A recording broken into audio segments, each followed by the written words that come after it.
പ്രസക്തിയുണ്ട്. പക്ഷെ ഞങ്ങളെ സംബന്ധിച്ചിടത്തോളം ഞങ്ങൾ അന്തസ്സുള്ള നിലപാട് സ്വീകരിച്ച് മുന്നോട്ട് പോകണതാണ്. അതിന്റെ ഭാഗമാണ് ഇവിടെ ഞങ്ങൾ നാഷണൽ യൂത്ത് ലീഗിന്റെ പ്രവർത്തനം ഇവിടെ നിരാഹാരിക്കുക. ഈ വിഷയങ്ങളെ ജനങ്ങളുടെ ശ്രദ്ധയിൽ കൊണ്ടുവരാൻ വേണ്ടി.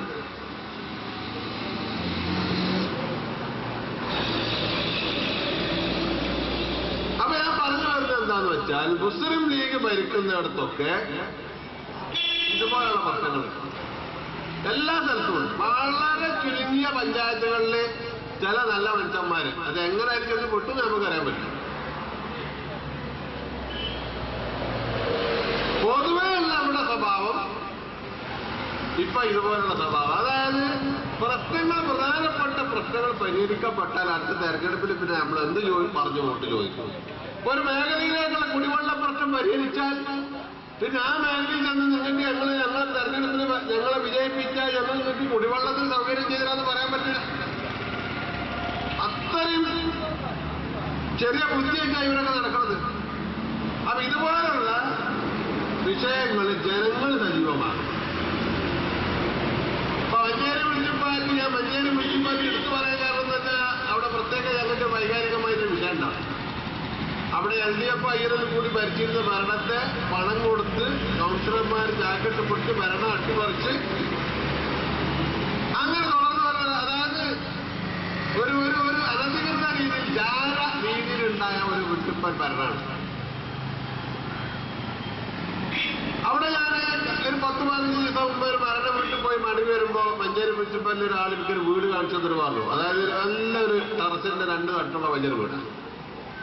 ഇത് കാണിച്ചു തന്നിട്ട് പറഞ്ഞു ഈ വീടുണ്ടാക്കിയ ആളെ സംബന്ധിച്ച് എന്താ സ്മൈലാക്ക് ഞങ്ങളുടെ അഭിപ്രായം എന്തായാലും വലിയ കുഴപ്പമില്ലാത്ത ആളാണ് സാമ്പത്തികമായിട്ട്. എന്നാൽ മഞ്ചേരി മുനിസിപ്പാലിറ്റിയുടെ BPL ലിസ്റ്റിൽപ്പെട്ട ആളാണ്. മഞ്ചേരി മുനിസിപ്പാലിറ്റിയുടെ ദാരിദ്ര്യരേഖയ്ക്ക് താഴെയുള്ളവരുടെ ലിസ്റ്റിൽപ്പെട്ട ആളെ വീടാണ് കാണുന്നത്. ഇതാണ് ലീഗ്.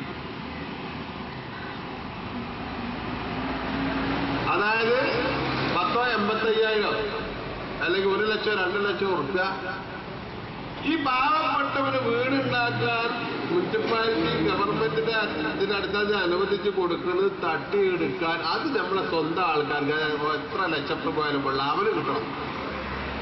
ഇതാണ് ലീഗിന്റെ. ഇങ്ങനെയാണ് ഈ പാർട്ടി മുന്നോട്ട് പോണത്.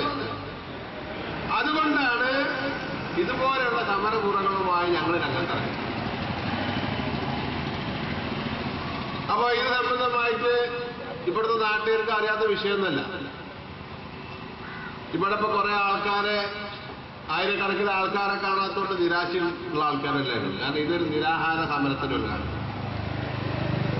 ഇത് വിഷയം ജനങ്ങളിൽ ശ്രദ്ധയിൽ കൊണ്ടുവരിക എന്നുള്ള അതിന്റെ ഉദ്ദേശം. അതുകൊണ്ട് ഈ നാഷണൽ യൂത്ത് ലീഗിന്റെ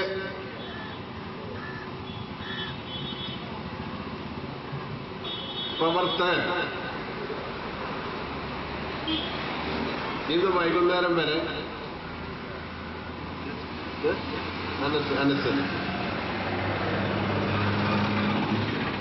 ഇന്ന് വൈകുന്നേരം വരെ ഇവിടെ നിരാഹാരം. അനസ് വൈകുന്നേരം വരെ പൊട്ടി കിടന്നുകൊണ്ട് ഇപ്പൊ ഇവിടെ എന്താ സംഭവിക്കുക? എന്ത് സംഭവിക്കും? പക്ഷെ അതൊരു സമരം മുറയുണ്ട്. അല്ലാതെ മുസ്ലിം ലീഗ് പറഞ്ഞമാതിരി ഈയാമത് കേന്ദ്രമന്ത്രിസ്ഥാനം രാജ്യത്തെ ഇസ്രായേലിന് എന്താ സംഭവിക്കുക, ഗാസയിൽ എന്താ സംഭവിക്കുക എന്ന് ചോദിച്ച മാതിരി ഒന്നും സംഭവിക്കൂല. പക്ഷെ അതിന് പ്രതിഷേധ സൂചകമാണ്. അത് അന്തസ്സിന്റെ നിലപാടാണ്. ഇതാണ് അന്തസ്സിന്റെ നിലപാടാണ്. ഇവിടുത്തെ തെന്നല പഞ്ചായത്തിന്റെ ഭരണസമിതിയുടെ കെടുകാര്യത്തിനെതിരായിട്ടുള്ള സമരത്തിന് ജനങ്ങളോട് ഐക്യദാർഢ്യം